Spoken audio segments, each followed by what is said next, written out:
how you start the week is often very different from how you end the week. And we got a big lesson in that in news, and I got a personal lesson in that as well. And I thought it would be just a good opportunity to jump on a Friday afternoon and go over some of the big stories of the week and talk to you a little bit about my personal experience that intersected with the news, starting the week feeling perfectly fine and ending the week having taken a COVID-19 test. So I'll tell you a little bit about that, but I want to tell you about the more important stuff first that have to do with the economy, the aftermath of the death of George Floyd in police custody, as well as some interesting information on COVID-19 from the World Health Organization. So let's just unpack that real briefly here. The first thing about the economy, something you should know this week, is we started out the week learning that it looks like America entered a recession in February. At that time, at the beginning of the week, with that news from the National Bureau of Economic Research that unofficially calls a recession, we learned that this period of economic contraction started a couple months ago. At the same time, we saw the stock market rally to a point that recovered some of the lost ground in recent weeks, almost looking, if you looked at a graph, like these huge dips during our national shutdown didn't even happen. As we finish the week, we're getting more news about uncertainty about the economy overall, and the stock market that had rallied earlier came down and came back up again. So what's important to know as you look at this week in the economy, yes, it looks like we entered an economic recession. A lot of volatility is surrounding what's going on with the U.S. economy. So we should expect more of that. Something important to think about when it comes to a recession, because it's a scary word, is that there's data that suggests an economic contraction. But there's also the feeling that we're in a recession. And whether or not you feel that way may determine if we stay there, because it's the power of the consumer to move the economy along that we're really going to be watching moving forward. So that's important to know about the economy. Let's talk a little bit about defunding police. We started the week with a lot of conversation from Minneapolis, the idea of disbanding the city's police department, taking the funding and moving it elsewhere, caused a lot of national news. As we end the week, we get a better understanding that this is a conversation that's really happening on a couple big police departments at a local level in different cities. So we're not seeing any sort of movement really at the federal level for that at all. But LA and New York are cities to watch. Important to note, because of what's going on with the economy and COVID-19, a lot of different cities are going to be looking at their budgets, because what they thought was coming in probably isn't coming in. So there may be more reallocation to talk about. That said, another important thing to think about when it comes to defunding is that we are talking about defunding police, reallocating money away from police departments because of allegations that police departments are over-policing certain areas. But you should know, for historical context, that it was only a couple decades ago that there was a complaint about under-policing in certain areas in minority communities. And I think for Smarter News, it's one of the things we're going to be looking at, is looking at this conversation broadly over a few decades. As you'll know, one of the things we covered this week before I got sick was Black Lives Matter. And I just want to point out an important point of something that we learned putting that card together that I think will be useful for you. We've heard the term Black Lives Matter a lot over the last several weeks. What's important for you to know is that Black Lives Matter is a sentiment, a hashtag, a mission. It is an international organization. It is a local chapter. And so there's great diversity. Whether you support Black Lives Matter or you're skeptical of Black Lives Matter, what you should know is that there's diversity within that umbrella. So some people may be using the term as a sentiment. Some may be talking about supporting their local chapter or supporting the national organization overall. But the diversity within under that umbrella is important to be aware of. Last thing you should know about COVID. The World Health Organization came out earlier this week and they made a statement suggesting that asymptomatic spread of COVID-19 was very rare.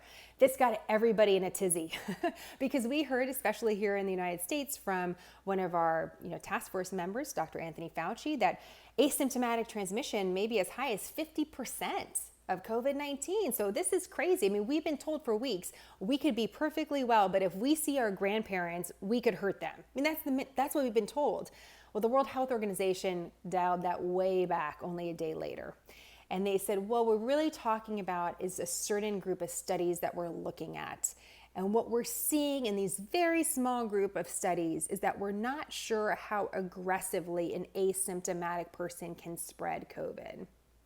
So for that reason, we're just taking another look at this side of it. We think a lot of people could be asymptomatic. We just don't know how aggressively they can spread it. So that's where we're at with that. We're with that right now. Important thing to know when people say they're asymptomatic, the question is, are they really asymptomatic? Or do they have like a little sneeze now and then? Are they pre-symptomatic? Do they have mild symptoms? So that term is also confusing. So you should know that we're ending the week just with some confusion at the beginning of the week, but really we're in the same place. There's still a concern about asymptomatic spread. I heard that from the CDC on their media briefing as well today. So just a final note about COVID and what I experienced. I wanted to give you guys a little bit of background because I would have never expected this at the beginning of the week. Started the week feeling great, had a lot of great stories planned for you on Smarter News. And then suddenly Tuesday, felt very, very ill and ended up in bed with a fever, headache, legitimate fever of 101, not made up. And, thought maybe it was food poisoning, stomach bug, who knows? Didn't have any respiratory issues. Ironically, coincidentally, I should say, at the same time, my husband, who had traveled in the New York City area right at the beginning when the COVID outbreak really started, has been saying for weeks that he felt that he had COVID-19. And as most wives would know, I just sort of rolled my eyes at him. He never was sick. He never was in bed. He never had a fever, nothing like that. But he said that he felt that way. So he's been trying to get an antibody test to see, does he carry COVID-19 antibodies? As we've discussed, a lot of these antibody tests are a little bit unreliable, more than a little bit. But he, by coincidence, had one scheduled for Wednesday, the day after I got sick. He goes, gets a test, finds out he's positive for COVID-19 antibodies, which according to this test means that he could have an infection as far in the past as 4 months ago or as recent as 7 days ago. The thing is, he has to take another test to be sure he is a carrier of the antibody because this is a not FDA approved test. That doesn't mean it's not legitimate. It just means that there are certain tests that fall within FDA requirements, but they haven't been officially approved. So you should know that, and we have to know that because he has to go back again to do a second test. Because I had a fever though, there was a suggestion that he should get tested for an active infection because that test could have read that. And so we called our doctor and we went and got a COVID-19 test, which I was super reluctant about. I said, listen, I do not have these symptoms. This is a stomach issue. I was talking to the doctor. I said, other people need your attention. I don't need this test. We don't need to waste the protective gear. I had 1,000,001 reasons, partly because I didn't want that thing stuck up my nose, if I'm completely honest. But the doctor said, listen, you have some of the symptoms. And that's one thing I learned. The set of symptoms are so wide, you guys. Headache, fever, body ache, chills, pains, these all qualify you right now. And maybe in the past where they wouldn't have you come to the doctors, now it looks like, at least in my area in Texas, they have the test available. So I was able to easily go down and get one in my car. And that's what we did. It's not as bad as you might think. I think you can totally do it. So I would keep that in mind. If you're like me and suddenly you get ill, I think it is probably important that we get tested. And the doctor said to me, listen, the tests are unreliable. Our positive readings are reliable for these active tests. The negative readings are not. He says, so we're really treating people by symptoms. And based on your symptoms, I think you should probably stay away from people until it's 10 days past your first set of symptoms. He's like, I don't know if you have COVID. It sounds like you probably have a stomach bug. But this is how we're going to approach it. So a couple things we learned is that it looks like testing is more widely available. This is something the CDC talked about in their media briefing today, saying that they're seeing a spike in certain areas, an increase in cases in states like Texas, Arizona, and beyond, but they think in part because of more testing. They're not sure if it's more testing or more transmission in the area. So we saw that. The other thing I heard really from the doctor is we're treating symptoms. We're not relying on these tests exclusively because the symptoms are broad, and we're just going to kind of take each case as they come. So I will have those results probably by Monday. You will be the first one to know, because if for some odd reason I test positive, we are doing an hour special on this because it would be a really interesting case.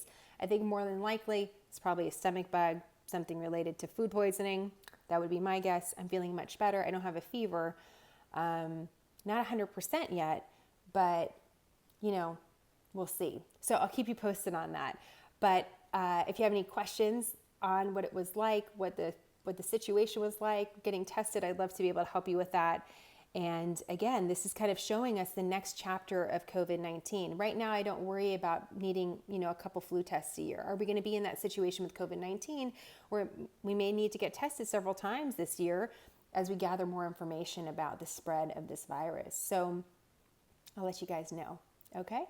Hope you're having a great day and have a great weekend. And if you have any stories you'd like us to explore on Smarter News, go ahead and leave us a comment in the comment section or direct message us or email us hello@smarternews.com.